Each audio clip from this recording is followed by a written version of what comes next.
Oh, come forth, brother Aaron. I'm what? Brother Aaron, tell me, who gave the Sermon on the Mount? Jesus? And who walked on water and turned his fishermen pals into his disciples? Brother Aaron. Jesus. And who took one fish and one loaf of bread and fed hundreds of people through a miracle through faith, Brother Aaron? Why do you keep calling me brother? Jesus did, I guess. And who said it was easier to put a camel through the eye of a needle than to get a rich man into heaven? Aaron, Brother Aaron, tell me. Well, I mean, I don't think Jesus said that, but like it's from the Bible, so I guess Jesus. And who died for our sins upon the cross so that we could all get into the kingdom of heaven with our Holy Father? I know Aaron. this one. It's Jesus. Aaron, Brother Aaron, kneel with me and accept Jesus into your heart as your Lord. Hey. Well, you got to stop this. Like, I'm an atheist. Like, what are you doing? Oh, I'm sorry. I was just trying to convert you to Christianity. Like, why would you even do that? You're an atheist as well. Oh, yeah, I guess I forgot. I saw that movie, The Apostle, and like it really got me revved up. I'm really sorry. I've never seen it. You haven't seen it? You haven't seen it? No way. You're out of order. Stop! You're killing me, Smalls. Fasten your seatbelts. You're tearing me apart. Houston, we have a problem. What we've got here is failure. Conceivable. God damn you all to hell! Hello and welcome to You haven't seen it? The podcast where I force my wife to watch movies she never cared to see. I'm your host, Joey. And I'm the preacher's wife who never seen this movie. I wasn't expecting that. I wasn't expecting it either. I was like, oh shoot, I didn't think of one. Oh, And so okay. it just popped up in my head. Well, you also lied. You're not a preacher's wife. I'm not. My husband's atheist, so he's far from a preacher. Whatever a preacher is, I'm the complete I'm a opposite. preacher man. Anyway. Do you think you could be married to someone in the clergy? Well, I was raised Catholic, so no. What do you mean? If I were to be part of any Christian religion, it would still be Catholicism. Well, what if I was in what do they call that where you train to be a pastor or whatever? Seminary? What if I was in seminary and instead of college when we met? Because I was in college when we met. I mean, I have no idea. I probably would have been like, okay, I mean, you do your thing. Because I was still kind of somewhat practicing when we first got together. Right. But well, I mean, lucky for me, you even though you were Catholic, you weren't like, I have to have a Catholic husband. Yeah. So that worked out for me. I've never been like, they need to be Catholic. My mom was very like adamant about, like, she would tell me like, oh, Aaron, like go to this like singles night at this Catholic church. Yeah, I know about that. Because she wanted me to marry someone Catholic, at least Christian. And I didn't do either. So, ha-chow. Yeah. I dated someone for a while who was Catholic, and I'm just kidding. no, someone else. But we dated a very short amount of time. Yeah, we did. But we just knew it. We knew it. We were right for each other. Yeah. But we dated for a little while, and like I was never even considering marrying this person. But one day, just out of the blue, she says, "I can never marry you because you're not Catholic." And I was like, ugh. Like, I didn't like it that she said that to me. It kind of, it was one of those nails in the coffin of a relationship. I was like, okay, well, if that's how you feel, then what's the point of doing this? Yeah.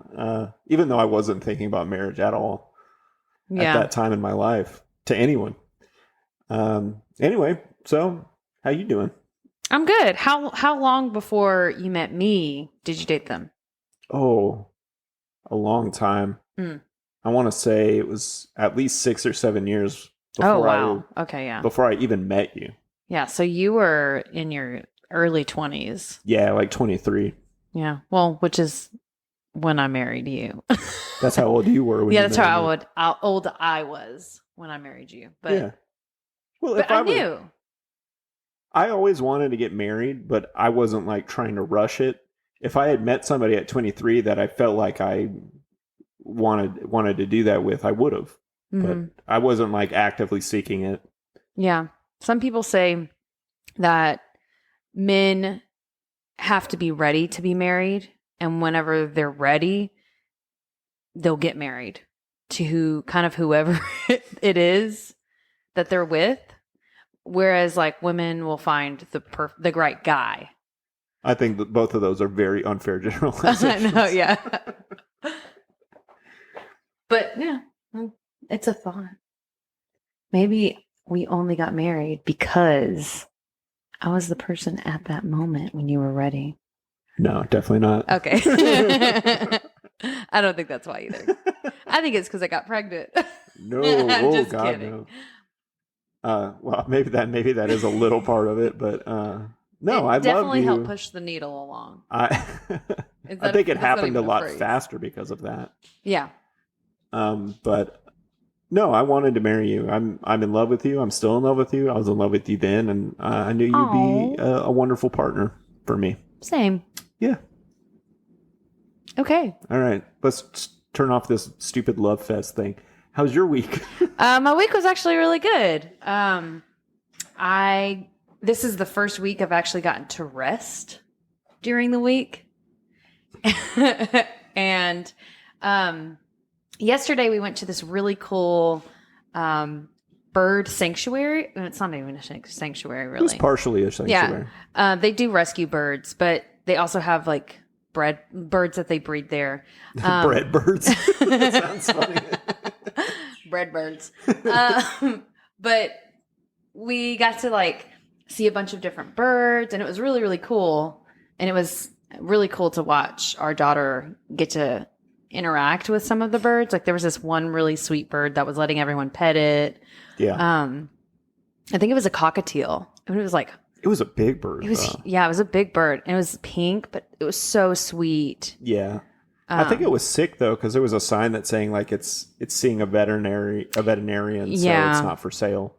So, but that like it was a really sweet bird. Yeah, it was. There was some really cool birds there. Some like big macaws that like they were huge. And they like literally they were so big they were kind of scary. Yeah, one of them on their cage said, "Do not mess with this bird; it will break your bones." Yeah. So if you stick your finger in the cage, it could bite you so hard that it'll break your finger. Yeah. Which is scary. Yeah. 'Cause we have little parakeets, and sometimes they're scary.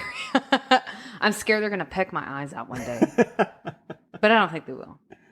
Yeah. I'm afraid of it. Growing up in the city, I'm afraid of a lot of animals. Like if they seem wild at all, like I just, yeah. Yeah.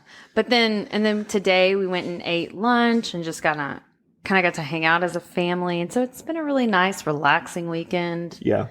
And you are officially done with school and camps and everything, right? Finally. And so, and then so not this week, but next week, we're going to be at Disney. So when our next episode comes out, we're going to be at Disney World. Yeah, when it drops. I'm super, super excited. So we got to record it a little early. Granted, we record all of them a little early so that we can get them edited and out in time. But I'm so fucking pumped for Disney. So next week when you hear us, we'll be at Disney. And then the week after that, when you hear us, we'll probably be talking about it a little bit because we're going to record the weekend after we get back for our next episode. Yeah. It'll be fun. Yep. So okay. I'm feeling in great spirits. How are you, Joey? I'm fantastic. You guys are out for summer, so I can just go to work and then come home and not have to worry about a whole lot of stuff. Mm-hmm. It really makes my life a lot easier when you're out for the summer too. Yeah, I can actually do things at home. Yeah, because whenever it's the school year, I'm so swamped with work. I'm working literally 6 days a week. Yeah, and it is tiring.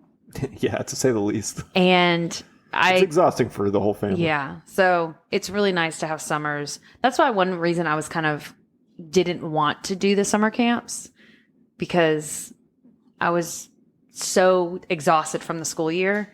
But the summer camp was actually kind of refreshing. It was really relaxed. My daughter got to be part of it. Yeah, and it was only 4 days a week. Yeah, and the kids were really fantastic. They did some really great stuff. And so it was like inspiring to be like, elementary kids can do the stuff that I teach my high school students, and they complain about it all the time. So it's like, calm down.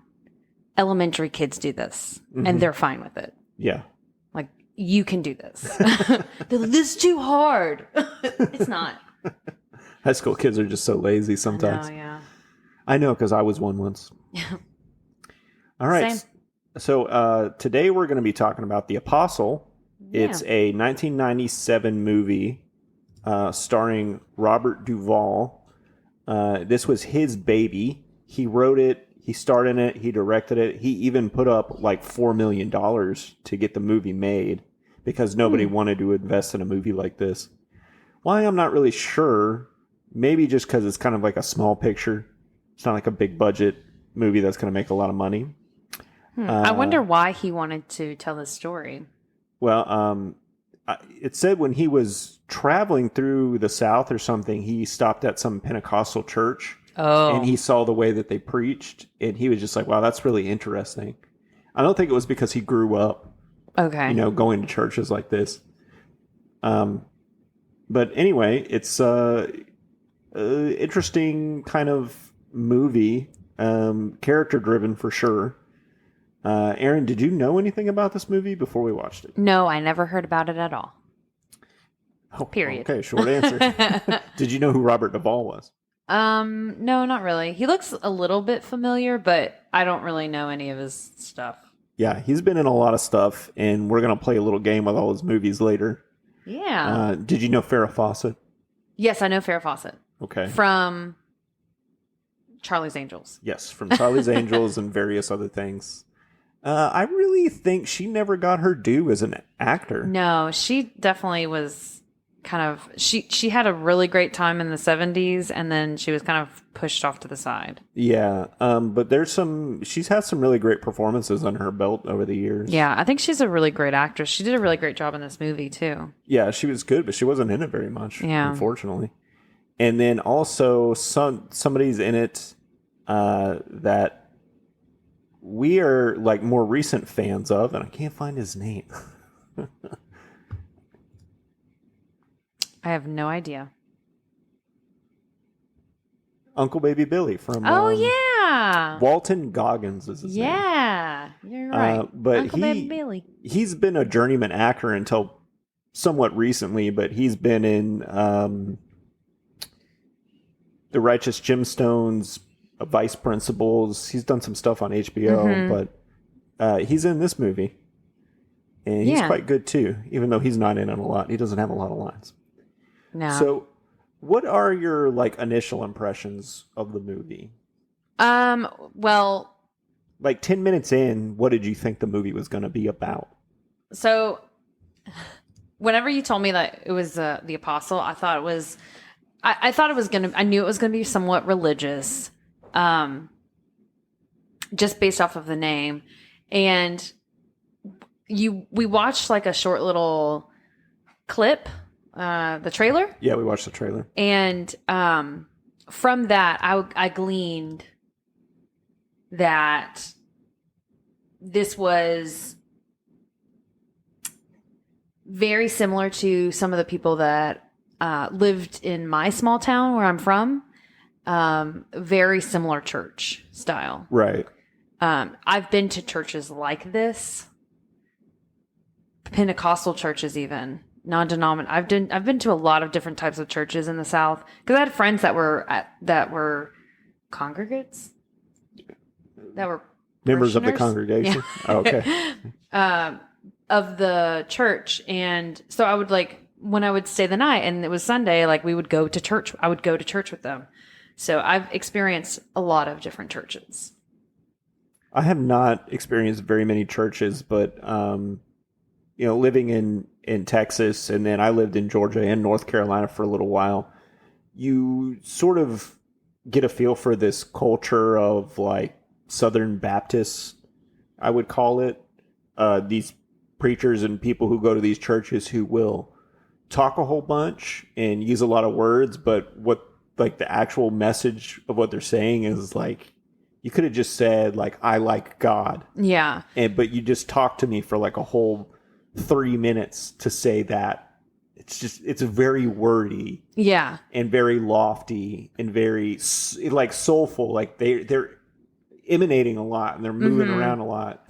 It's just, well, one of the reasons that I have never really liked going to church, besides the Catholic Church, is I don't like that performative aspect. It feels very like forced. It feels like they're forcing people to feel things, even though it's not something that's coming of their own volition. Like it feels so forced to me. Like, and this is my own opinions. If you're religious and you have different opinions, like you can have your own opinions of religion.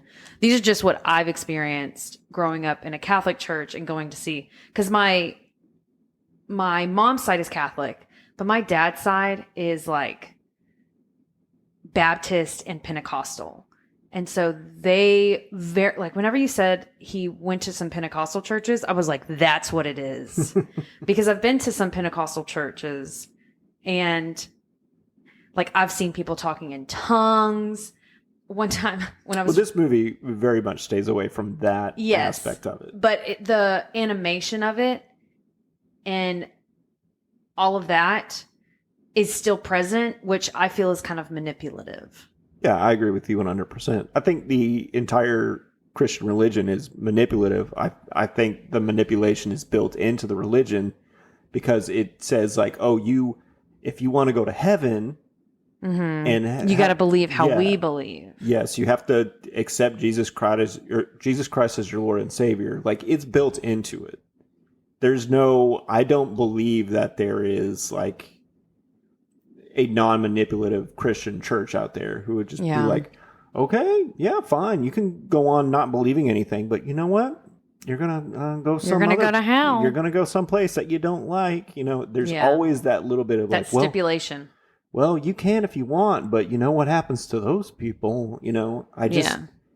I've been approached by so many people like that throughout my life. Being an atheist, it's like, look, man, I'm incapable of believing any of this garbage. Yeah. I've even had like growing up Catholic in a small town where most people are Southern Baptist or Pentecostal or these more extreme kind of Christian religions.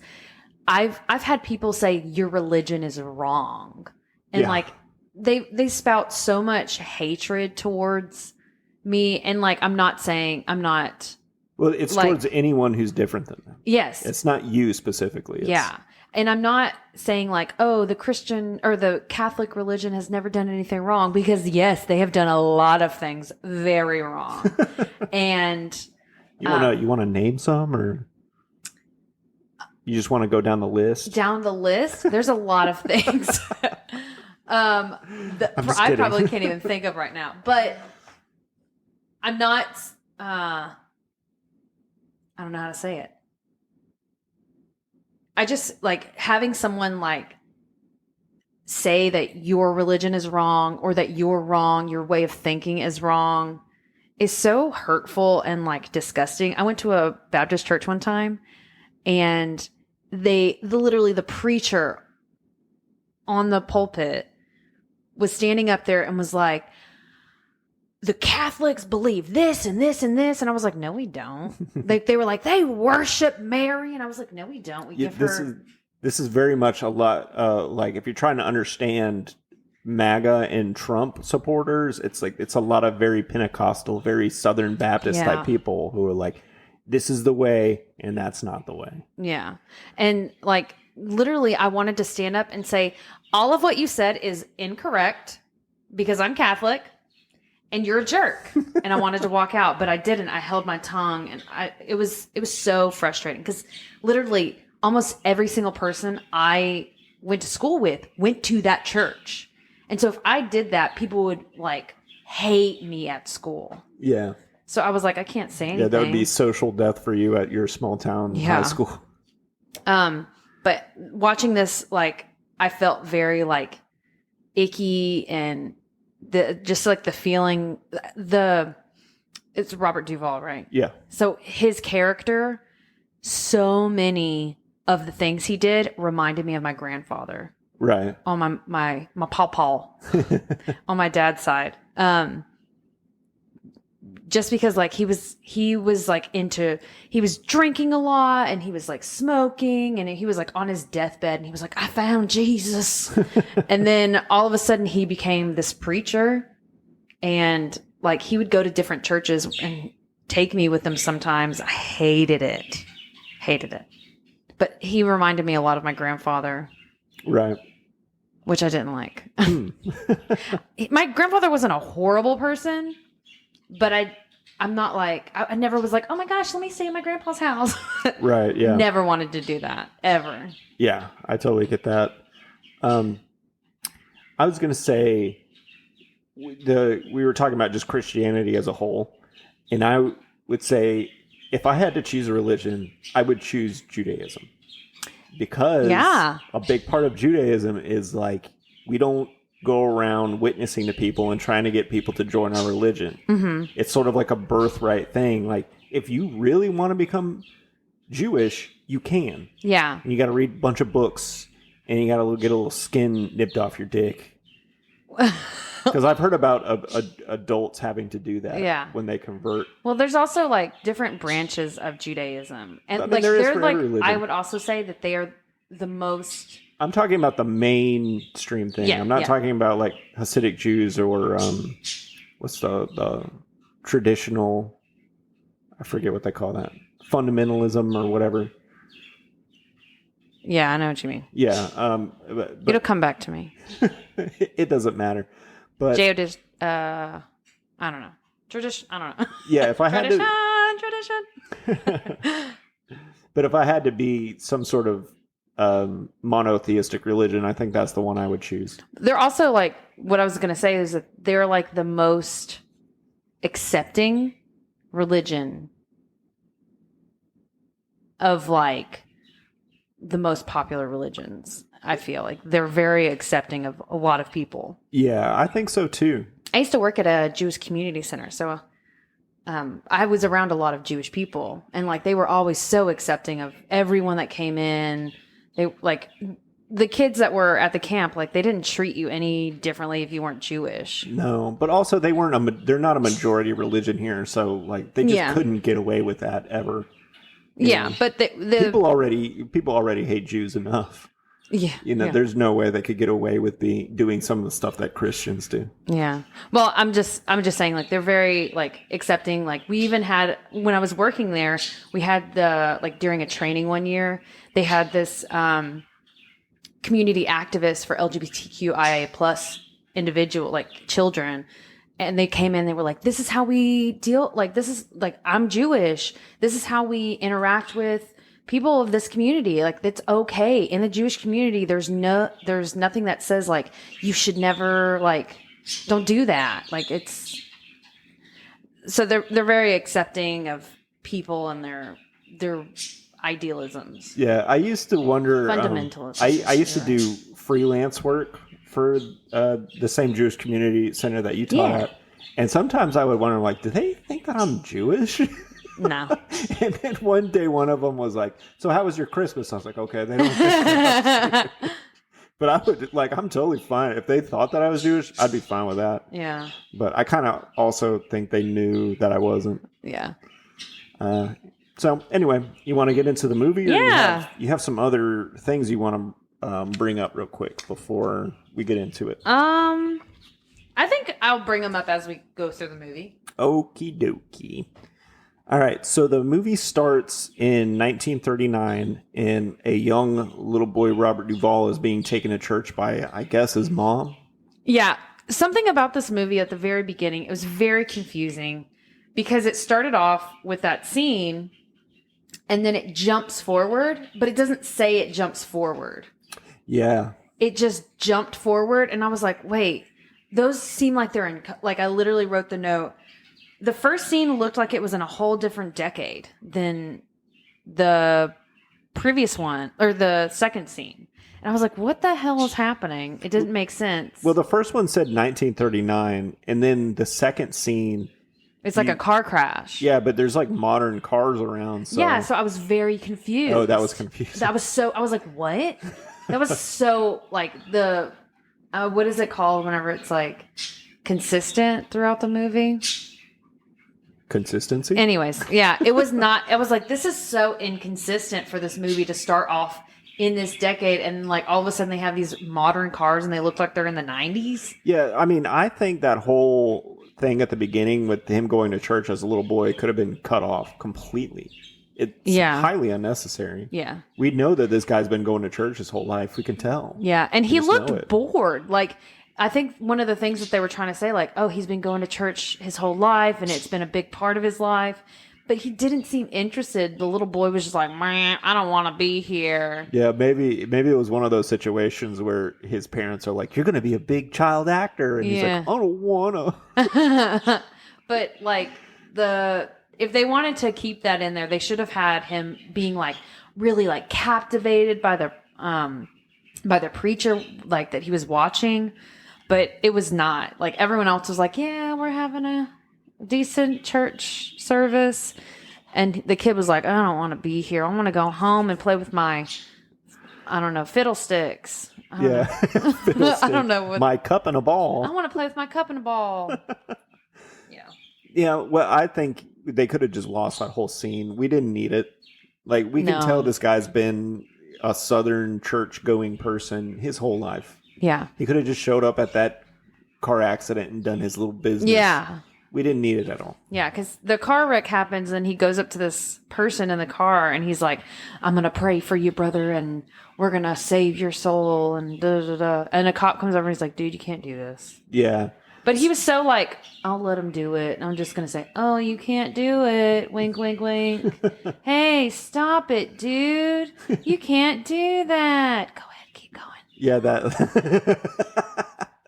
that cop gave up pretty quick. Yeah. But the whole thing was like, he sensed that some guy was going to die, sort of. And he's like, I'm going to go get him to accept Jesus on his deathbed so that he doesn't go to hell. Yeah. And it makes you go, oh, man, this guy, like, he took the time out of his day and could have possibly gotten arrested by the police.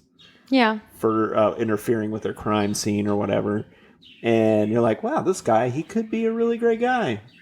But you find out pretty quickly, no. Not quite. Nope. And there was an interesting line where he said, I'd rather die today and go to heaven than live to be 100 and go to hell. Yeah. Or something like that. I wrote that line down. So that one line is very revealing about who this guy is. Yeah. And this whole opening scene really develops his character quite a bit. So at this point in the movie, what did you think you were watching? Well, I thought he was going to be... I was kind of confused. I was very confused still. Because I didn't realize it was him until later. I didn't realize that first scene was him as a kid. Well, no, I'm just... But I know. I'm getting somewhere. Okay. Hold on. But I didn't realize it was him as a kid, so I was very confused at this moment. And I was like, what the hell is happening? Because I was just like, okay, so he's just this preacher guy. And I did not understand how that connected to the beginning. And so I was trying to figure out how it connected to the beginning. Like I said, the whole part was unnecessary. And then we cut to him in the car with his mom. And I was like, you brought your mom out there? So I was just like, oh, this is just some preacher guy. We also watched the little clip thing earlier. And I was like, I know he had like, I thought he was going to run away from his past, which he kind of does. But like, I thought he was going to make, I don't know, this like whole new life and be like, I'm God himself and okay, stuff. So I thought he was going to be like, I am the apostle and like I'm going to save everyone in this town. So what you're getting at here is like you still hadn't really made up your mind about what you thought you were seeing yet. Exactly. Okay. That's all you needed to say. Okay. All right, so he gets those people who were possibly on their deathbed to accept Jesus, and then we see him at his mom's house with his wife and his kids, and they're singing about God again. Yeah. And his mom is sitting there, and She loves it. yeah. And the first thought that came into my head, it was like, oh my God, his wife is so much younger than him. Yeah. Because Farrah Fawcett looks great because she's beautiful, and he looks like an old fart. Yeah. And I was like, what did you see in him? One, Robert Duvall is one of those actors who's looked old since he was like 30. Oh, okay. And then two, he wrote this movie in the mid 80s. Okay. So he's like 13, 14 years older than he wanted to be when he originally wanted to make it. Okay. But there is that thing in Hollywood about older men being cast alongside much younger women. So I can't fault you for thinking that. Yeah. Because I thought it too. I thought it multiple times. Because he goes to that other town and he starts dating a woman who's like 20 years way younger than him again. younger than Farrah Fawcett. Yeah. And I was like, oh my God. God, dude, date your own age. After his wife is there, I just thought, like, why is his wife getting in? I was like, his wife is so young. And then she got in the car because she was like, I have to leave with kids. And the kids and her got in a car. And there was a guy there. And I was like, oh, wait, it's not his wife. It's his daughter. It's not his daughter. It is his wife. It's so confusing. Yeah. Because of their age difference. Like, maybe he just really, I don't know how much older he is than Farrah Fawcett. I don't think a whole lot older. But she looked great. And because they were both around and acting around the same time. I think he's older, but not like a shit ton older. Yeah. Like I said, he's just one of those guys who, like, he was playing older guys like in the 80s and stuff. But yeah, you're not wrong for thinking any of those things. But she's in the car with some other person who's also part of their church. And they leave. Yeah. Also, something else that was very, really inconsistent that I was confused about was the woman that was bringing that little boy to church was not his mom, right? I don't know who that was. It was a very large woman, and she looked either mixed or just the sepia filter made her look very like tan. I think the important thing to take away from that scene was like it was a black church. Yeah. Well, that's why I was confused. I was like, oh, wait, is that his like nanny or something that's taking him to church? Oh, yeah, that could be. But then like his mom is supposed to be like super duper religious, but she was never going to church with him. Yeah. But I mean, also, you know, one of the few jobs that black women could get in 1939 was a job taking care of someone else's kid. So that's a good point that I didn't think of. Well, yeah, but my question about the grandma is she's supposed to be this super religious lady, but she was never at church with them. So it was just like, oh, well, like, okay, weird. Who knows? Anyways, Yep. So she takes off. She goes off with the kids to go home or something like that, and then he goes back inside, and his mom's like, "Oh, can you go get the comforter?" Mm-hmm. And he's gone. And when before he goes to get her the comforter, she goes, "Don't let her have the kids." Talking about their kid, like their two children. Like she was like, "Don't let your wife keep the kids. Like you need them." Oh, but I think it's because she just doesn't want to let her grandchildren go because she knows he's like not a great person. But that's probably it. She seems like a very big enabler. Yeah, but also kind of manipulative too, because he goes to get that comforter and he comes back and she's laying on the floor. Like she's dead. Like she's unconscious or dead or something. And then he doesn't read into it all. He totally calls her bluff. Mm-hmm. And he's like, I have to go to work. And she just kind of looks up as he walks out. Yeah. So they develop his character more and it's like, okay, well, maybe he didn't have the best home life, and where is his dad? Like his dad is nowhere to be found. Yeah. And they never even mention like if he died or something. I think there's like a small mention of his dad, but it's not like anything of importance. Okay, well, I don't remember. It was during like when he was like with the guy that was fishing. Uh-huh. I think he like mentions his dad very briefly, Okay. but it's not really anything. Yeah, I don't remember. There's another thing about this movie is there's a lot of talking, but the talking is just sort of how like Southern people have a tendency to ramble Yes. and say use a lot of words to say very little, which is something that drove me nuts when I lived in Georgia. But I mean, that's everyone that I grew up with. yeah, because you grew up in the country. Yeah. I grew up thinking that all those things you see on TV, like King of the Hill, I thought those were just stereotypes. Nope. I thought those were jokes because I grew up in the city. Yeah. And so, but when I started like travel outside the city, like in my later teens, I was like, oh wait, that's real? Yeah. I didn't know. I didn't know people wore cowboy hats. I didn't know white people wore cowboy hats. Here in Houston, a lot of Latino people wear cowboy hats. Yeah. But I didn't know that. And I didn't know people dipped and chewed. Like, I thought that was something only in the movies. Oh, no, yeah. My dad did. Yeah, he still does. Yeah. But, yeah, so. But then later on we find out, like, he does something with his friend, and then he goes to his wife's house, and he's like, Jesse, and he's looking in every single room. She's not there. And he's like, I know where she is. She's at her boyfriend's house. And you're skipping over. It's not that important, but they show him he's traveling around with a revival. Oh, yeah.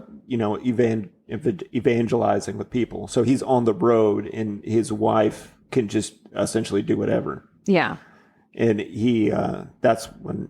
Yeah, he makes it back home, and he's looking for his wife, and she's like, "Oh, she's at the other house." Right. And he grabs a gun while he's at the other house. Yeah, or at his house. And he says something to the line to the point of he cheated on his wife, or like, forgive me for my wandering eye. Right. Yeah. Which it's like, was it wandering, or was your penis also wandering? You know? Yeah. Well, because you can look at the menu, but you can't take a bite. You can look at the menu, but you can't order that piece of ass. Oh my God. What? But anyway, we're starting to set up like maybe he's not the guy that we think he is. Yeah. Maybe he's not some like good preacher guy. No, yeah. And he goes to her boyfriend's house, and he turns the lights off before he even gets in the driveway, because he wants to sneak up on them. Right. And she hears the car, and she's like, oh, it's Sonny. And he tries to shoulder in the door. Well, that's like she wakes up to the car coming in. Okay. And then he breaks the window after he tries to knock on the door and everything. And so you see, like, he's super duper manipulative. She's super scared of him. You can tell she's scared of him. Yeah. And immediately I was like, yep, that checks out. He seems like a really shitty guy. Yeah. So it's starting to unfold in this part of the movie. Yeah. Who he really is.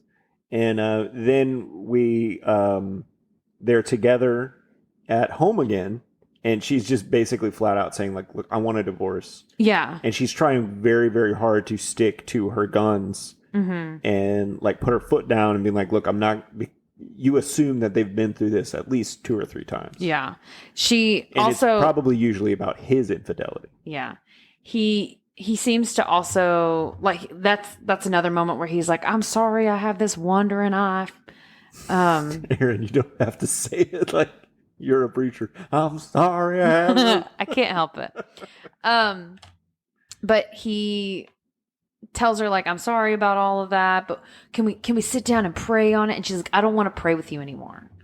And I'm guessing that was a way for him to manipulate things. Oh, yeah. Was for him to get her down on her knees and get her vulnerable to, because being like hunched over, or like in a praying position, can be very manipulative. Like, because you're at a vulnerable state. Like, if someone like kicks you, like, you're right, and I don't know, like it's just a vulnerable state to be in, and like your mind follows what your body gives. So if you're hunched over in a praying position, your mind is also going to follow in that way, Right. of being like, I need to be devout to Jesus and da da da da. Yeah, and also it starts to line your brain up with like that. I have to seek salvation. Yeah. So I'm betting Yeah. when he would be like, oh, we need to pray together, they would sit together and pray, and he'd be like, please forgive me for my sins, but also she needs to work on this and this and this, and these are her flaws, and this is why I stay with her, and to make her feel like, oh, I also need, like, I understand why he did what he did, because I'm this horrible person. Right. And he probably manipulated her in that way. Mm-hmm. Yeah. You really hit that nail over the head. Yeah. I read in, like, a lot of times whenever we've like talked about movies, you've been like, well, what did you think about this? And I'm just like, whatever. But like, I read so much into this because it hit so close to home. Yeah. That's why this movie is so good, is because it feels very real. It feels very voyeuristic, like you're a fly on the wall. And that's a tense moment, and you're very scared for her. Mm-hmm. And she's being very strong. And Fawcett really gives a good performance of this woman trying to be strong in the face of, hardship like that. Like there's a part where she unloads his gun and takes the bullets out. Mm-hmm. And it's because like she doesn't trust him to keep it together with a gun in the room, which is a huge problem with guns. Is like people, they get angry and they're like, oh, there's this gun here, Yeah. So that was a really good scene, one that really sticks out. But then he finally leaves, and he's like, I'll grant you the divorce, essentially. And then he goes back to his mother's house. He's called to his mother's house, and there's a bunch of, what do you call them, parishioners, or the board? Yeah, the board is like, you can't be part of the parish anymore, because his wife is like one of the leaders at the parish. Yeah, they're both on the board. But he's like the head priest or pastor there. Yeah. But they say you can't be part of it anymore because she doesn't want you around. And instead of... But everybody doesn't. Because everybody knows about... Yeah. But the parishioners don't. Like what are parishioners? Parishioners are the people that go to the church. Oh, yeah. The flock probably doesn't. Yeah. So whenever... Or so they've just heard rumors. They're having service, and his little friend was like, "Oh, you shouldn't do this. Don't do it, because they might kick you out." And he was like, "The people love me. They're not going to kick me out." And I was like, "You seem like such a narcissist." Yeah, totally. Or you definitely have narcissistic tendencies. And let's explain it. He has a buddy who it kind of seems like he helped this guy like kick his alcoholism. Yeah. Because this guy's very devoted to him. And he's like, you saved me. You helped me when I needed you the most. And so he's been there for him. Yeah. But he seems, he doesn't seem like a bad person. He seems empathic. Mm-hmm. And you know how narcissists use empathetic people and use them as their flying monkeys. And this guy is totally his flying monkey. Absolutely. He wouldn't stand up to him and tell him like, no, don't go to church. Yeah. I'm not taking you. Yeah, he literally drives him there. Yeah. Yeah. He's like, you shouldn't do this as I drive you to this church. Yeah, and he withholds information from the police later on in the movie as well. But he goes to church, and he gives like $100 to the collection plate. Yeah. And then he sort of takes off like... Yeah, well, he's taunting his ex-wife. Or his soon-to-be ex-wife. Like, yeah, he is tormenting her. Yeah, he literally comes in, and everyone's like, woo, it's you, Sonny, blah, blah, blah. And, like, she's, like, playing the piano. People are having a good time before he gets there. And then you see him come in, and you see her just, like collapse into herself and in terror. Like, what is he going to do? Is he going to do something? Because she doesn't know what to expect from him. Right. And he puts money in the collection plate, and then he's like leaving after he dances around with some people. Yeah. And then they have some sort of moment in the hallway with some people like outside in the front of the church. Yeah, and they're like, you're not welcome here. Yeah. Do not come back. Yeah. So then he leaves and he goes and yells at God. Yeah, he goes to his mom's house and he's upstairs and he's yelling like, Jesus, this is my, like, I'm mad at I've you, always God. talked to you. You've always talked to me. Well, I remember the part that I like was he goes, I love you with all my heart, but I'm mad at you. Yeah.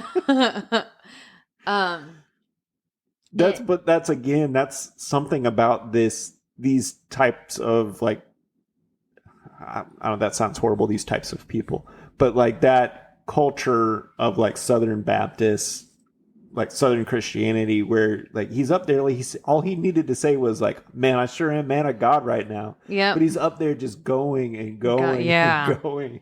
But his mom is sleeping in her room downstairs and she gets this phone call and it's the neighbor and they're like, what is happening over there? Like, why is he screaming? And she kind of dismisses it and like starts smiling that he's like yelling upstairs. So you can see that she's also very manipulative and like I can see where he gets it from. Right. Yeah. Yeah. It's another very telling moment in the story For his mom. Yeah. And then so the next day we see that he's drinking and he's not doing too hot. And so he goes to a Little League baseball game to see his kids. Yeah. And his mom and her boyfriend are there because they're coaching the team. And he's like, oh, well, I'm going to take him. And she's like, well, okay. Well, I don't think she wanted to cause a scene. So she was like, okay, you can take them. Cause I don't think she thinks he'll hurt the kids. No. Because he loves them. Granted, he can love them all he wants, but he could still fucking hurt them. But he's trying to take them, and her boyfriend comes up to him, and I don't even know what he says, but he just basically says, "Look, I'm sorry it happened this way, but it happened, so you need to accept it. But I do feel bad about it." Yeah, and he's basically a brick wall. And he's like, "I don't care," and then the guy just pushes him too far, so he hits him with a baseball bat. Yeah, he like swings that bat so hard on that guy's face. Yeah. And so there's a whole big scene, and then people are running up to him and like praying for him. And that's something about this movie that I realized this time around is like literally every scene, no matter what happens, it's always God this, praise God, help us Jesus. They never once waver from that. Yeah. There's never any time where there's like, oh, well, what should we do? I don't know. Go get some Tylenol. He's got a headache. It's like, pray for his headache to go away. Yeah. Like, just ask me anything right now. How's your vision? My vision is perfect because God reached down and he blessed my eyeballs and my retinas. And he said, you use these beautiful visions so that you can see the light that I cast down from heaven, Joey. Yeah. That's everything. Yeah. It's like everything comes back to God, Jesus, the Bible. Yeah. Devil's bad. Yes. And they kept saying like, Satan's following me and all of that. And oh my God, there were so many times like I would have family members say stuff like that and I would just cringe. Yes, I know. Yeah. But what I was just saying was like I really appreciate that the movie was wholeheartedly consistent, committed to that, yeah, and never wavered from it. Yeah.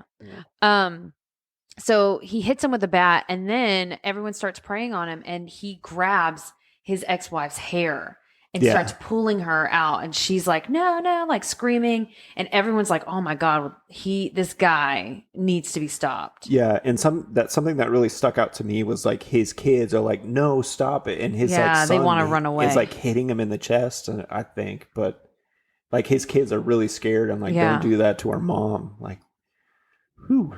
Yeah, tense moment for sure. Yeah, and they did it really, really well. Yeah, they did a really great job of all of that. Yeah, it felt real. It didn't feel like super cinematic, like, like a Fast and Furious movie fight or something. But it feels very real, but it also felt cinematic. Yeah.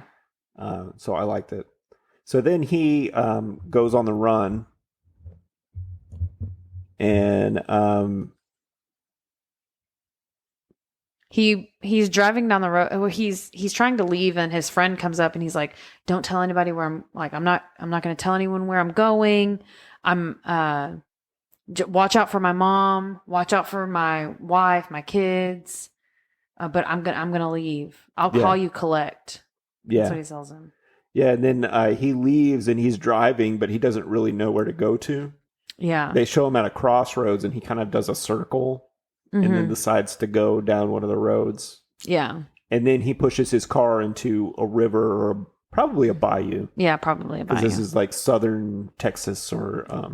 I'm guessing like southeast Texas. Yeah, southeast near Louisiana because he winds up in Louisiana. Yeah. But do you know the difference between a bayou and a river? A river leads out to the ocean. No, bayou is a very slow moving river. It's about how quick it moves. Oh, okay. That's why they call Houston Bayou City. It's because I've always wondered. They're just slower. Yeah, but I always wondered that because I'd see like these like Sims Bayou is huge. I'm like, it's a river, and then somebody said on something I was listening to, it's like, oh, they just move a lot slower because it's so flat. Yeah. So I was like, oh, that's the difference between a bayou and a river. Your thing might be right too. I don't know. I'm no expert on I think this. there are like some things lead out to rivers where like I think creeks lead out to rivers. Yeah.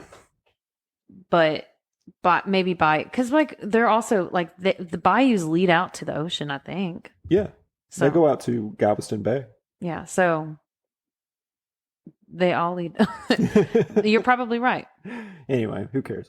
And then, he's driving around. And does he see the people on the boats driving by to get blessed? Yeah. I thought that was so cool. I was like, I would do that.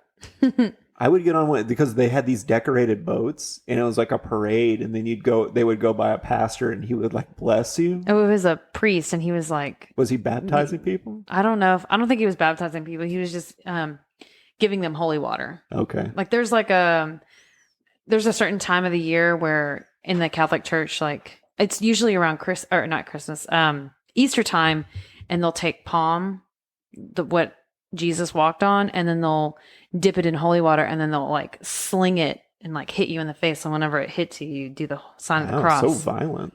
Well, it doesn't sling stuff and hit you in the face. Well, it doesn't necessarily hit you in the face. It might hit you on the arm or whatever, but like it's just drops of holy water. Yeah. Well, I remember when we were watching that part, I was thinking like, oh, I would do that. I would get on one of those boats. That looks fun. But then also when he's looking at it, I'm thinking like, there's no way those two things happened on the same day.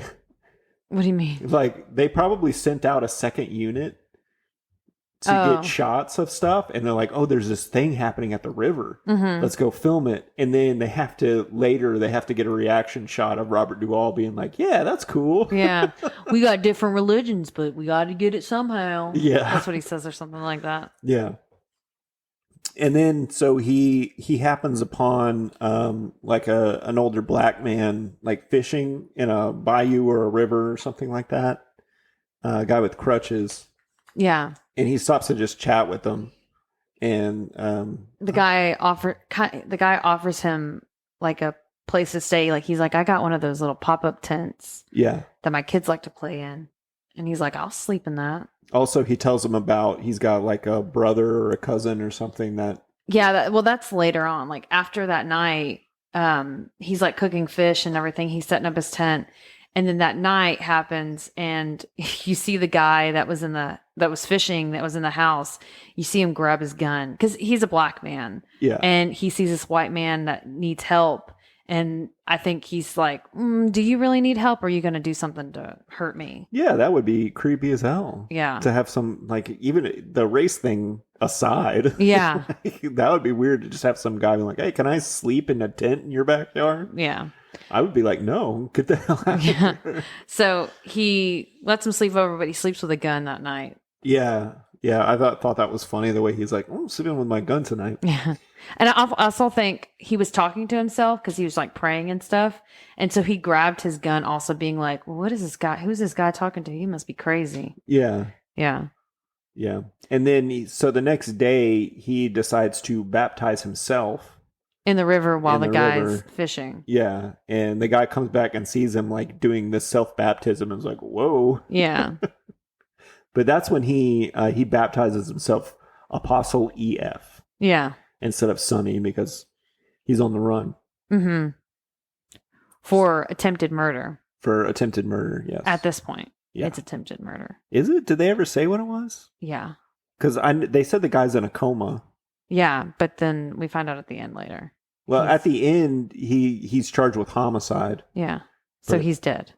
I don't think. No, whatever. Who cares? It's Because really you not that can't important. be charged with homicide unless someone's dead. Yeah, I know that. So he died But in the coma. I would think this is such a stupid thing for us to be talking about. But if he It's kind of a stupid movie. I'm he just hit the kidding. guy with a bat in a heated moment, they would probably just charge him with aggravated assault. at Oh, that probably. point. Okay. If later on, if they in the court, if they were like, "Hey, I think we can prove this guy had a motive," Mm-hmm. and chose to kill him, then they would go for attempted murder. If the guy hadn't died, Mm-hmm. but he died later, so Yeah. they charged him with homicide. Yeah. Anyway, Anywho. Law Corner. Somebody call Robert for Law Corner.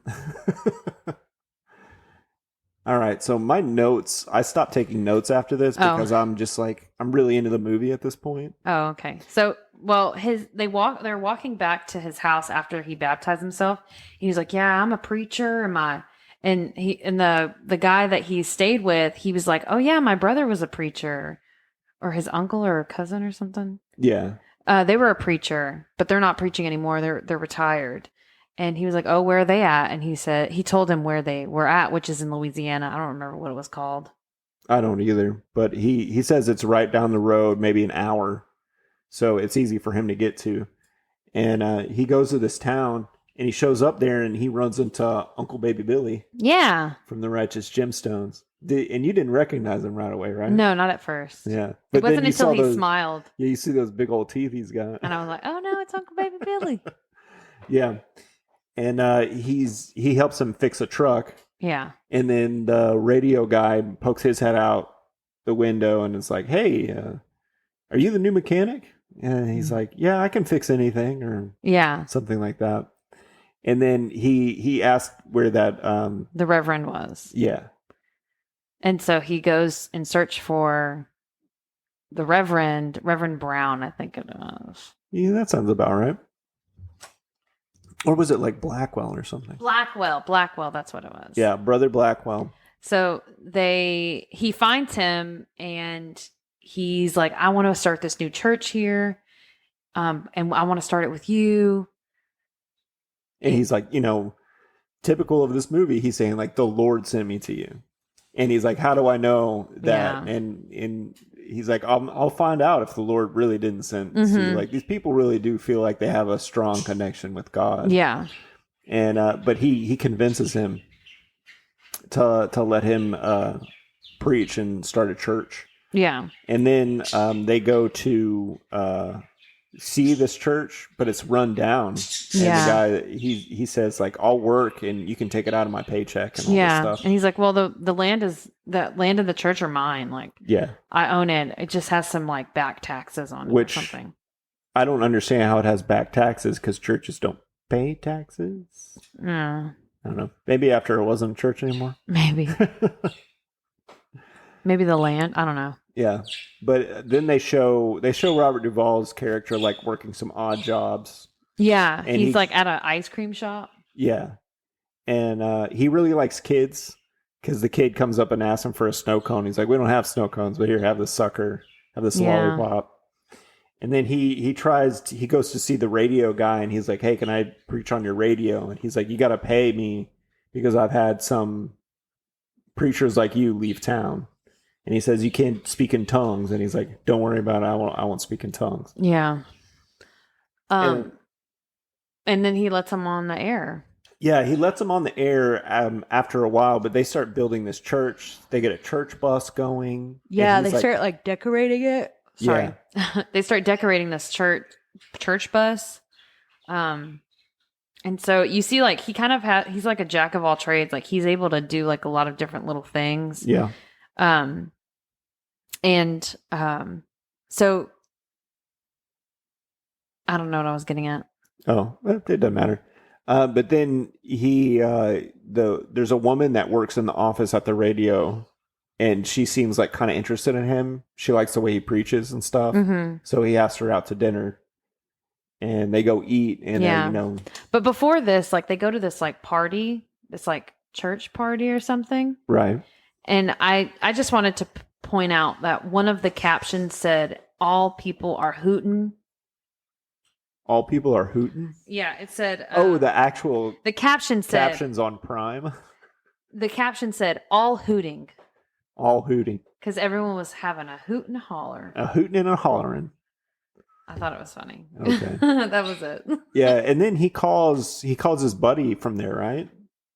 Yeah, he's like he calls his friend and he's like, "Hey, how's my wife? How do they know where I'm at?" And he's like, "No, I don't even know where you're at. Have the police come by?"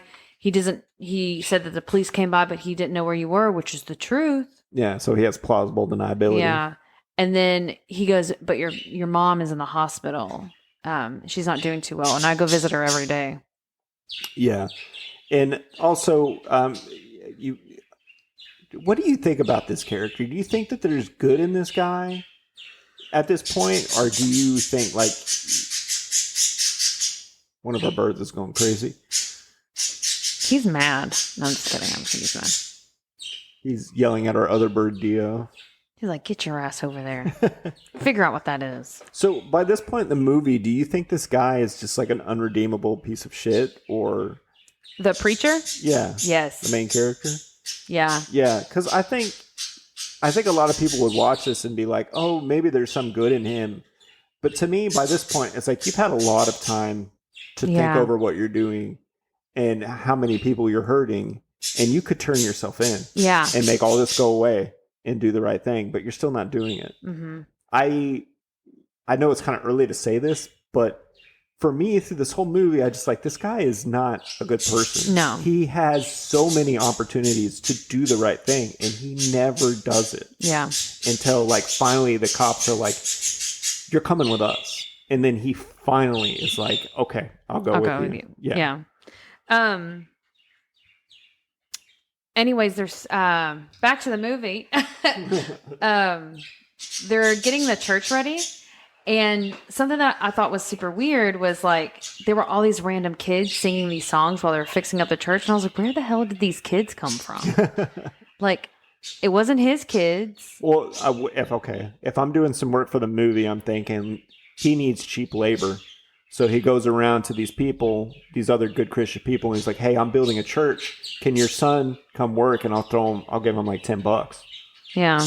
So, like, pay a kid $10 for a whole day, or you can pay a laborer like $10 an hour. Yeah. So, also he could say, like, "I'm starting a youth group too." So Yeah. Maybe. But they were singing like these Christian songs. But I was just like, where the hell did all these kids come from? Because the first day of church, there's not that many people that go. no, there isn't. But that's why I think they were just cheap labor. Yeah. But he takes this woman on a date, and he's so creepy on the date. Yeah. He is such a creep. He's constantly like, "Well, how am I doing on this date? Later on, can I come over to your house?" And she's like, "Well, I'm still married. We're separated, but like I'm still dealing with stuff." Like, Yeah, like newly separated. yeah. And then I think it's so funny that he has a fucking Trans Am. He has a sports car, like that Smokey and the Bandit sports car. I don't realize like this it. old guy. I pay attention to cars, you know that. Yeah. But it was just so funny. He has this like young hot boy car, and then he's all old, and he's got this date. But like he takes her home, and he's like really, really trying to get her to kiss him. Yeah. It to the point where it's like, okay, Stop. It's uncomfortable. She's made it clear she doesn't want to kiss you. Yeah. And yeah. And he's like, "Can I have a hug?" And whenever she was like, "Okay, fine." Could I have a hug? It's like, so you're such a pathetic. disgusting person. Because, like, you know that there are men that will beg for like small little interactions like that to try to like get their way in, and it's so creepy. I've had people do it to me, like, "Oh, well, let me hug you." I don't want to hug you. Get away from me. Yeah. No, I'm I don't sure want to you've kiss had you. Many interactions like that. Yeah, it's so disgusting. So it was very cringy, and I was like, "Girl, stay away from him." Girl, bye. So then they fix up the church bus and they go physically pick people up Yeah. to go to church. And they're pretty excited about it because they haven't had a church to go to in a while. Mm-hmm. And they're preaching, and he's preaching, and he's got kids singing songs and all kinds of stuff. Yeah, I mean, they start the church up, and then more people start coming, and then he eventually gets like a lot of people to go to this church. Yeah, he gets a pretty good number of people to go to the church. And this man comes by, and he kind of stops in and is like, "Well, what is this church, and what is all this stuff?" Well, you know who that is? No. It's Billy Bob Thornton. Bad Santa. We watch Bad Santa. Oh. He was Bad Santa. Oh, okay. I didn't recognize him. Well, he was a little bit chubbier in this. Yeah, he was a lot. And he bigger. wasn't wearing a wig. Like, he wears a wig in most movies, but in this, he wasn't wearing a wig. But he looks a little different, and and he's acting strange. And then they go outside. He's like, "Let me talk to you outside." And he's like, "You can leave," and he's like, "I don't want to leave." And he's like, I wrote down the line, "I may be a preacher, but I can kick your ass." Because that's all I could think of. You know what you did when you said that? It reminded me of Talladega Nights. Yeah, Donnie. Yeah, that's the point. I'm 10 years old, but I'll beat your ass. Yeah. But when they go outside to talk, he's like, "Let's go outside," and Billy Bob Thornton just straight up drops inward. Yeah. Right. So we're like, okay, this guy's a racist. Yeah. He doesn't like to see a black church near his house or whatever he does. And so they go out there, and Robert Duvall kicks his ass. Yeah. Which is really funny to me. I really like this part in the movie. And I also like that they don't show it. You know, they're out in the darkness. He at least has the decency to be like, "I don't want my congregation to see this, so I'll go in the dark and beat them up." Well, some of the kids are like, "I've never seen a preacher kick ass like that." Yeah. But I like it. But even though it is the wrong thing to do, like, he shouldn't have done that. No, yeah. But it lines up with his character. Mm-hmm. So, and I literally, like it for that reason. My next note, like after he comes back in, and like people are singing and stuff while he's beating him up, and he comes back in, he's like, "That's not. I know I'm supposed to turn the other cheek, but nobody's going to take this church from me," and all this other shit. And I wrote down the note. I can see people watching this and thinking he's a good guy, and others thinking like, this preacher, this isn't real. Like, preachers wouldn't actually do this. And it's like, there are shitty preachers. There's a lot of shitty preachers.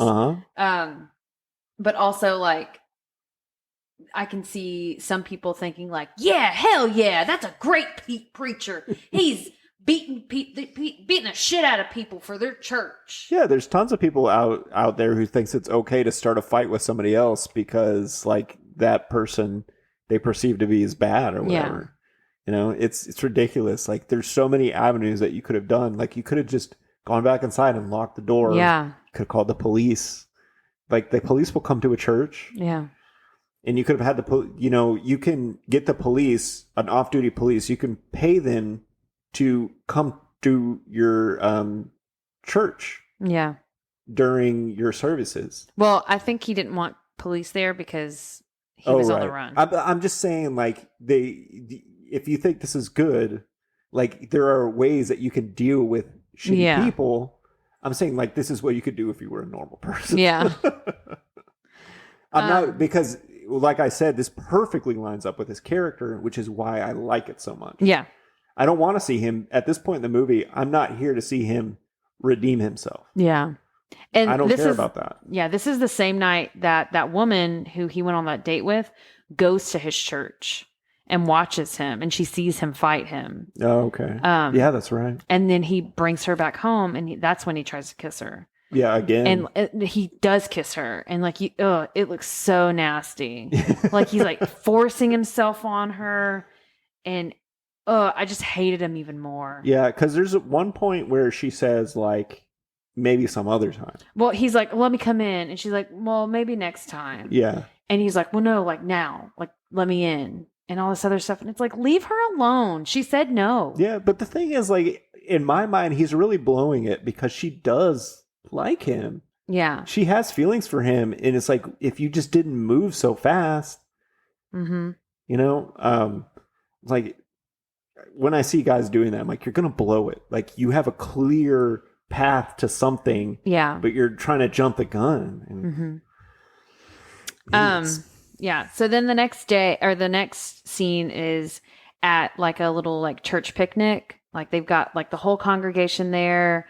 They're like celebrating. The radio guy is doing like a remote broadcast. Yeah. And that guy comes back. The guy he beat up. With a bulldozer. With a bulldozer and a bunch of friends. And he's like, I'm going to tear that church down and all this other shit. And he's like, well, you can run over this Bible because God will strike you down if you do. And all this other shit. He's like, well, I'll just pick it up. Which that would have been exactly what I would do. I'm like, I'll just pick it up. Yeah. Okay. Here, I want you to go find a Bible somewhere and throw it in the trash. Do it. One time, actually, I have a story about this. I don't know. Let me finish. Let you finish this. No, could you just throw a Bible in the trash? Yes. Because I swear, I think even like an atheist like me would be like, wait a minute. Okay. So I have a story. Because there's that fear that the Christian religion puts in you that'd be like, oh my God, wait. There are so many people out there right now who are atheist or agnostic or something like that and cannot admit it to themselves because they are so afraid of going to hell.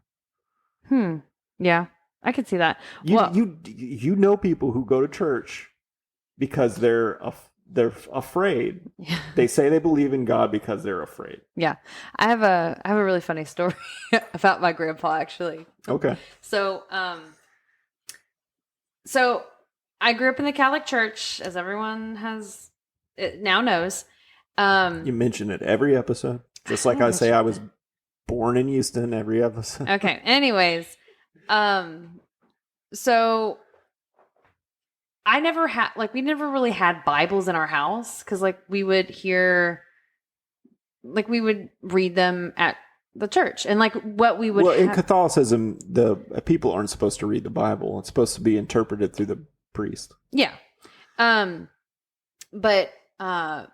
so we never really had we had 2 Bibles in our house.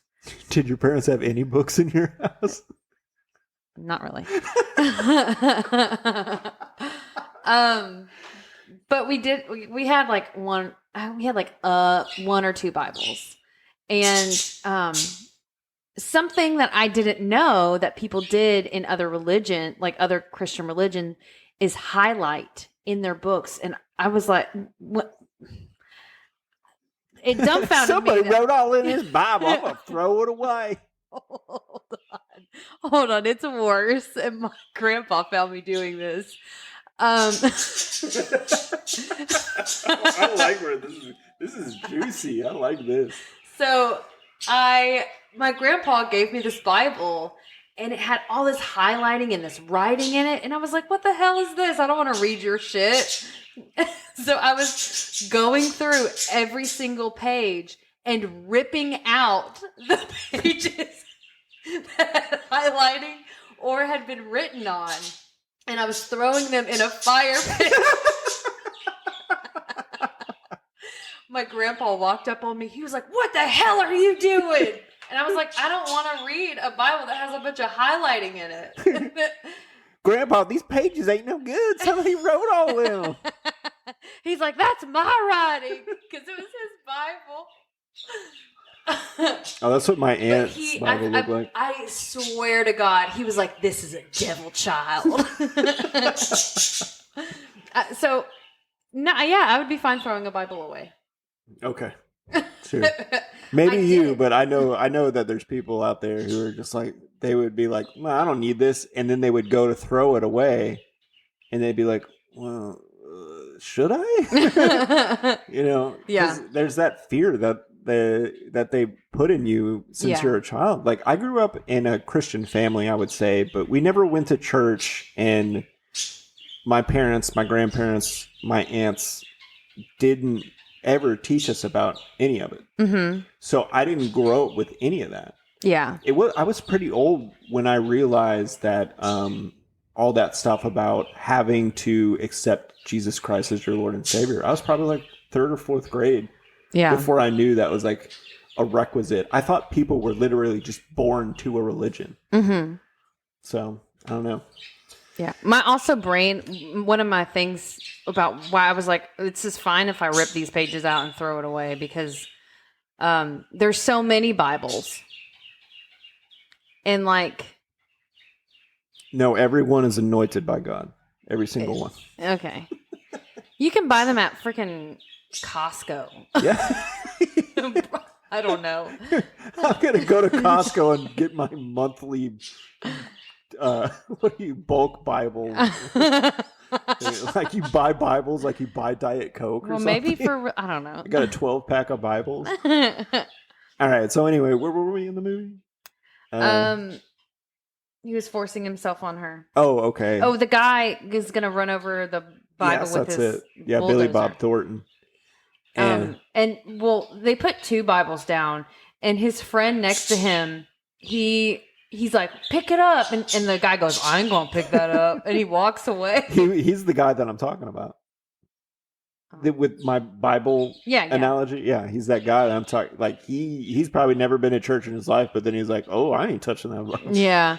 And then Billy Bob Thornton, he comes around the front of the bulldozer, and the preacher's like, you bend down to pick that up. I dare you. And he bends down to pick it up, and he like kneels down next to him. He's like, we're going to pray. This is kind of the scenario that you laid out with his wife earlier in the movie that I didn't think about. But Keep going. He's like what you laid out that you saw him make his wife do, he's now doing to Willie Bobby and manipulating him. Yeah. Because you could look at this as like he converts this guy or just he manipulates him. He manipulated him. And he was like, you didn't come here to break down this church. And he was like, no, I didn't. It's like, you did. You did. You brought a bulldozer. You definitely brought. I don't know, because I think he went over. He didn't really want to bulldoze their building, but he wanted to scare the shit out of them so that they would leave. Yeah, maybe that is what it is. But like Willie Bobby, he's a really good actor, and you could see sort of a duality in him. Like when he first goes to the church, there's a part of him that wants to be like, I want to be a part of something like this too. Yeah. And then there's another part of him that's like, but I'm a full-on racist. Yeah. You know, like, so there's this push and pull in him. Like, do I join a church with black people, or do I keep being someone filled with hate? And do I bulldoze it? But whenever that happened, I said, I can see so many manipulation tactics that he's using when he bends down. Like being crouched over is such a vulnerable position. Yeah.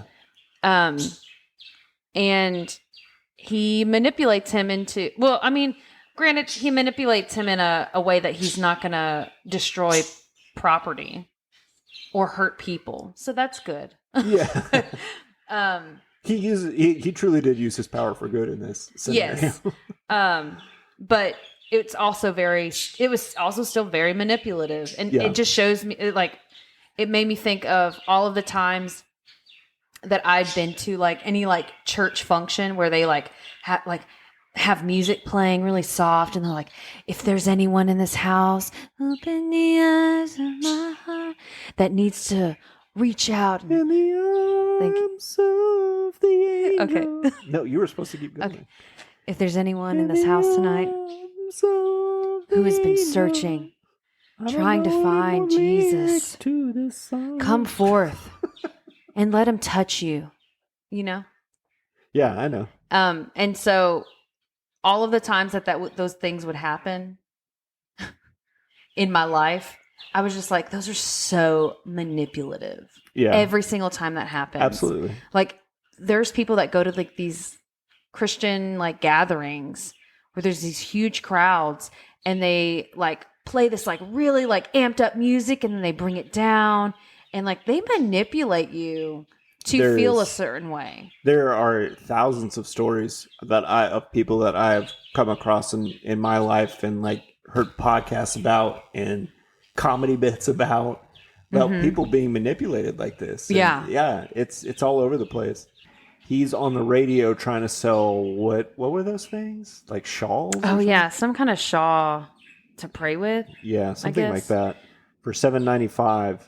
But somehow no, this is a real thing that happens. Oh really? Yeah, so AM radio at night, when the horizon changes, the wave bounces off of it and back down to the ground, and you can start picking up AM, not FM, AM stations from really far away. Oh. Yeah.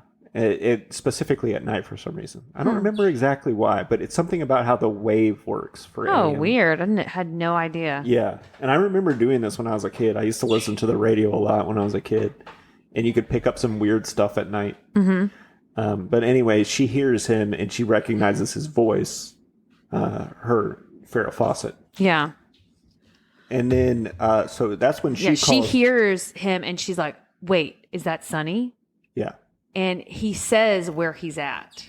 Yeah, because he has, so that they can send their money. Yeah. Right? So she calls homicide because now this guy Horace has died from his injuries. Yeah.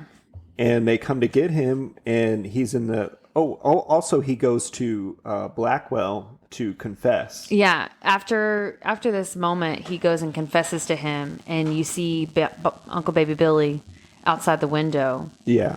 Listening and hearing all of this stuff. Yeah. And it doesn't change his mind. No, it doesn't. You think it's going to change his mind, but it doesn't. I thought I remember Uncle Baby Billy, he was the one who called the police when I saw it previously. But I guess it wasn't. I could see him doing that. Like whenever he was like listening in, it looked like the facial expressions he was giving was like in shock.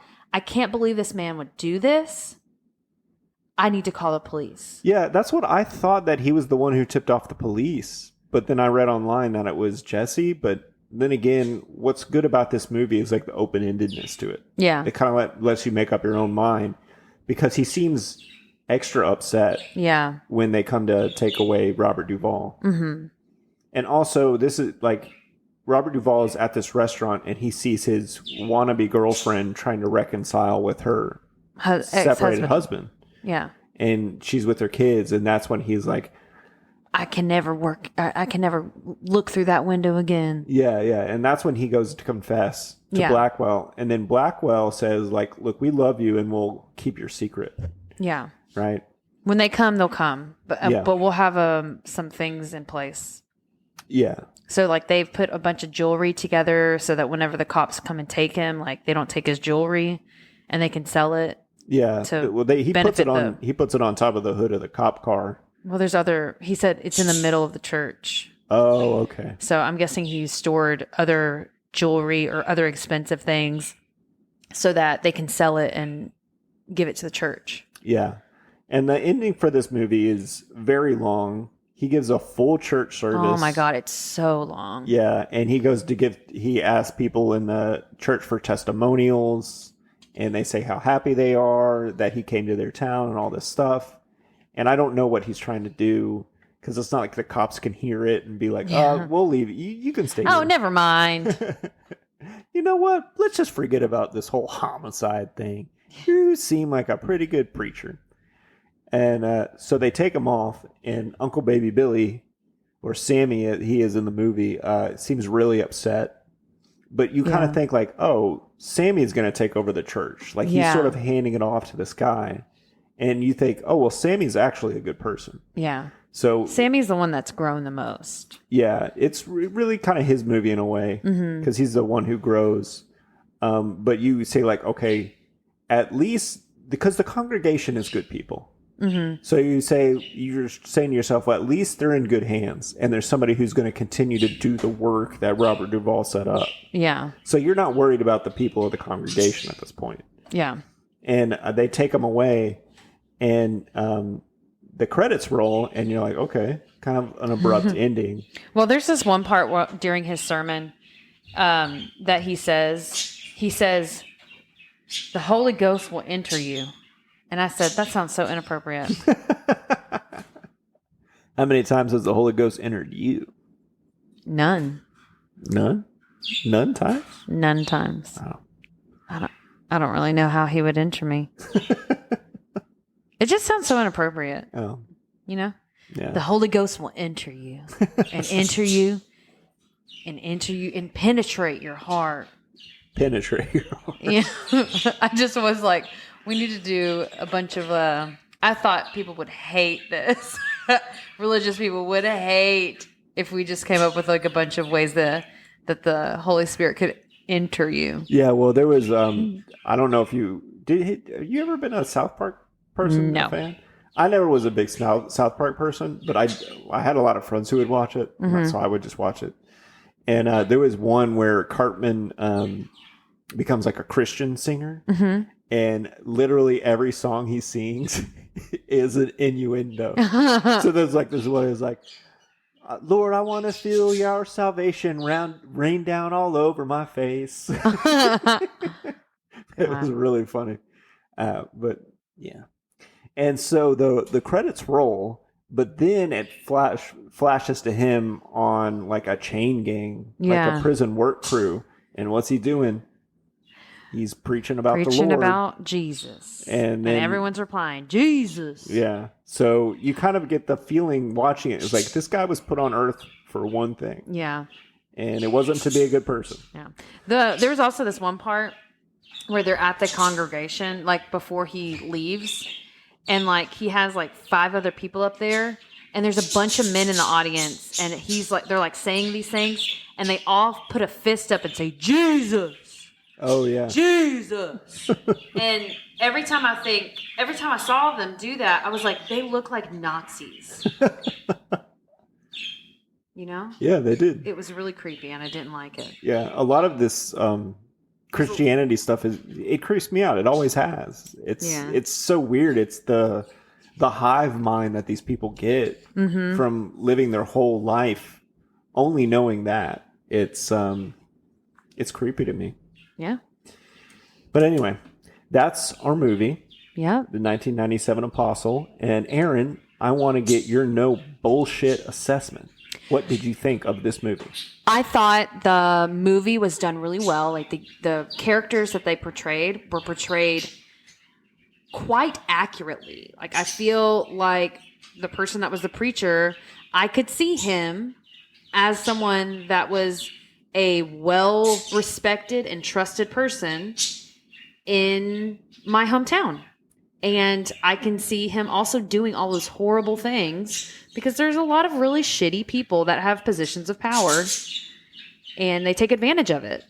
And that's what I feel like he's doing. And so the movie is very accurate, but it makes me very uncomfortable for the same reason. Right. Absolutely. And so, would I watch it again? No, because it made me feel uncomfortable. But I appreciate the accuracy of the story and of what they were performing. The performances were really fantastic. If you don't like religion, this is a great movie. This is a great movie like. For you. Yeah. I feel like people that are also religious, it would be like 50-50. Like they absolutely hate this movie because they're like, this is not a good representation of my church. But then there's also some people being like, he's a good man. Yeah. And like being like, I would follow him into the dark. Into the deepest darks of my closet and let him force himself on me and kiss and hug me. What? Yeah. No, that's right on point. For me, I love this movie. I've watched it like probably 5 or 6 times. I recommend it to everybody because I love how the movie is it asks a lot of questions. It doesn't give you very many answers. It's very open to interpretation. So I recommend it to everybody just so that I can hear what they have to say about it. Because it's fun for me because you can't watch this movie without your whole life experience, whether you're a Christian or not, or you grew up in the South or not, or whether you're black or white or whatever. This is very American. Yeah. And we all have a life that we think about when we're assessing this movie and assessing this character. Yeah. And I like it for that reason. I don't, we were talking last night about, is it okay for someone to be a piece of shit if they're good at their job? Hell no. And I said no. I don't think there's any reason we should protect people who are shitty. I don't care if they're Harvey Weinstein or Jim Jones or Donald Trump. It doesn't matter to me. If you're a piece of shit, get the fuck out of here. Yeah. I want virtuous people, or at least normal people. People that have decent morals. Yeah, we're all flawed, you know. Yes. But when and people make mistakes. Yes, and people make mistakes. But when that's all you do is hurt and abuse other people, I don't care how good of a film director you are, Woody Allen. Get the fuck out of here. Shots fired. I don't care how good of an actor, what's his name is, Kevin Spacey. I don't care how good of an actor you are. You abuse people. You shouldn't be allowed to make movies. Yeah. Sorry. If that makes me an asshole, I'll be an asshole. Yeah. I don't care. But that doesn't make you an asshole. That makes you moral. Because your morals are appropriate. I guess. It doesn't even really have anything to do with morals. I think it's just, do you think it's okay to abuse people? No. I don't. Absolutely not. No. Yeah. So anyway, that's going to do it for our movie. And now we're going to play a little game. A little gamey game. So Erin, we've established, doesn't know movies very well. Nope. And she doesn't really know who Robert Duvall is until we talked about this movie. Is that true to say?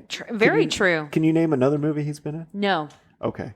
So right now we're going to play The Secret Word with Robert Duvall films. Ooh. Okay. So how this is going to work. I am going to look at the title of a Robert Duvall movie, and then without saying the title, I'm going to get to see if I can get Erin to guess what it is. So for example, one movie that he was in, Erin, you prepare potatoes like this. And you will say... Boiled. Boiled. No, but this is what you do to potatoes if you want them to be like smooth. MASH. MASH. He was in MASH. Okay. Okay. So we're going to do that with some other movies. So I'm just going to look up a movie real quick. I feel like I can see your screen too much. Oh, okay. I'm trying to shield my eyes. All right. But nothing's big enough. Okay. So you're I'm good. I can't see it. No. But like cover your ears for a second so I can say the title of the movie. Okay. All right. So the secret movie is Colors from 1988. Okay. All right. Okay. Can you hear my humming? All right. So Erin, You have to cut that out. so when Joliet, she's like, I need some paper. And she's like, I want to draw a picture. What do you give her? A pencil? Yeah, Pencil. but like people say it because like crayons have different... Colors? Yes, that's the movie, Colors, from 1988 with Sean Penn. So are you seeing how this is working now? Yep. Okay. So... Have you said all of the titles already? No. Oh, okay, so we're going to have to hum again? You know what? No, I don't want to go in and put this in later. Screw it. We'll just do one. And then, so this is a movie from 1976. It might be fun for them to try to guess, too. Okay. Yeah. Okay. That's a good point. So, when the Wi-Fi goes down, what do you say? Shit. Like, they're like, oh, is this down? And, or, when you want to catch a butterfly, you use a... Net? Yeah, and then when you say the internet is down, you say the... Internet is not working. When you go to school, you are at... Work? Right? So then put the Network. Network, yeah. Okay. So he was in a movie called Network in 1976. Are all of these single word? No, I'm gonna get up to more difficult Oh ones. God. There's one that he was in called Aliens from Another Planet. I think that one would be too hard. Mm. Okay, so this is a movie from 1990, and it stars, along with Robert Duvall, Tom Cruise. Does not make any sense. I don't. Okay, so when there's lightning, there's Glass. when there's lightning, there's what's the sound? Thunder. Thunder. Okay. Thunder And- down under. And there was a soap opera called Something of Our Lives. Days of Our Lives. Yeah. So Thunder of Our Lives. Thunder Lives. no. Thunder, thunder, thunder, thunder The lives. soap opera's first. The first word of the Days of Thunder. Yes, Days of Thunder. I've heard of that movie. I don't know what it's about at all. That is about NASCAR. Oh my God. All right. So how many more of these do you want to do? 4. Oh, I just realized Robert Duvall was in The Godfather. So You make me an offer I can't refuse. okay. So this is a movie he did with Will Ferrell in 2005. You know, like when you have a kid and they're throwing a fit, and you say like, I had to drag them away. Tantrum? Yeah, but like when they're throwing a tantrum, what's like I had to drag them away. Blank and blank. To time out? No, what's the action? It's like a verb. Discipline? You know, when I make my voice real high pitched and Falsetto? when I'm scared, like if you're in a haunted house and someone scares you, you do what? I jump. With your voice. Scream. Yes. And then when you drag a toddler, they are Running and screaming. different word for running. Dragging. A different word for running? Walking? Okay, karate people. Karate. Chuck Norris, he does what with his foot? And Kick. leg? Kicking Yes. and screaming. Yes, kicking and screaming. I love this game.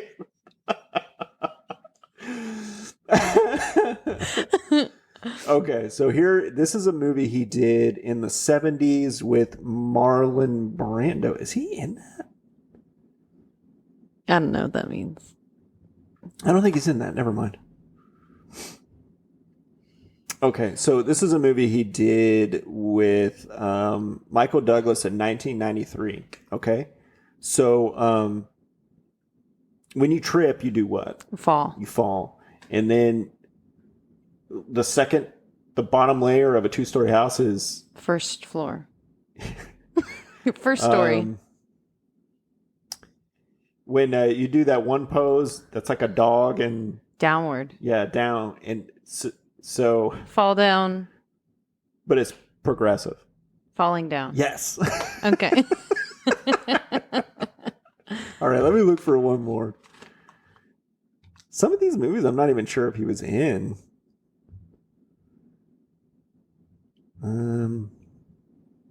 Give me one with a really long title. With a really long title. Oh my God, we're never gonna get this. Hooray.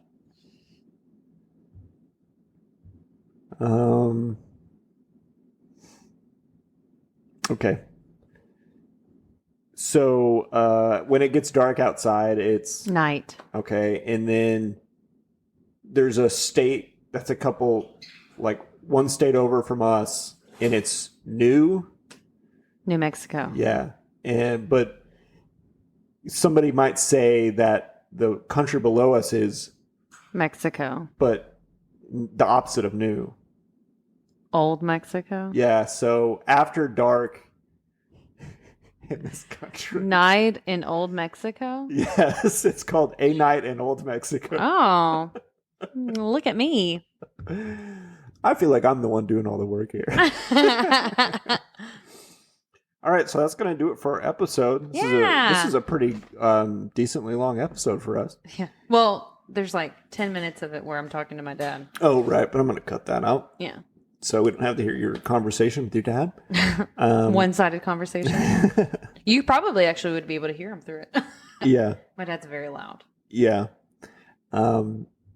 So Just in what's the general. next movie that we're going to be doing? Our next movie is Runaway Bride. Right. And this is a flipped episode, and I will be hosting it yes. because Joey has not seen it. I have never seen Runaway Bride. It came out when I was a teenager, and it looked so stupid. I used to watch this movie constantly, as much as I possibly Do you think could. it's going to hold up to your expectations of a child? No. But I do remember it like reminiscing Pretty Woman. Yeah, because it's got the same lead actor. Two actors. But I've never seen Pretty Woman either. Really? No. You haven't seen it? Oh my God. We should do that one instead. Yeah, we can. You got to decide right now. We got to tell the listeners. Oh my gosh. Let's do Pretty Woman. Okay. Next week, we're going to do Pretty Woman. Hell yeah. Oh, hell yeah. If you want to write in and tell us how stupid we are, it's Joey and Aaron. Wait, hold on. Joey and Aaron Pod. joeyanderinpod@gmail.com. I guess. We don't have anything else to talk about? If you want to, well, Matt hasn't posted it.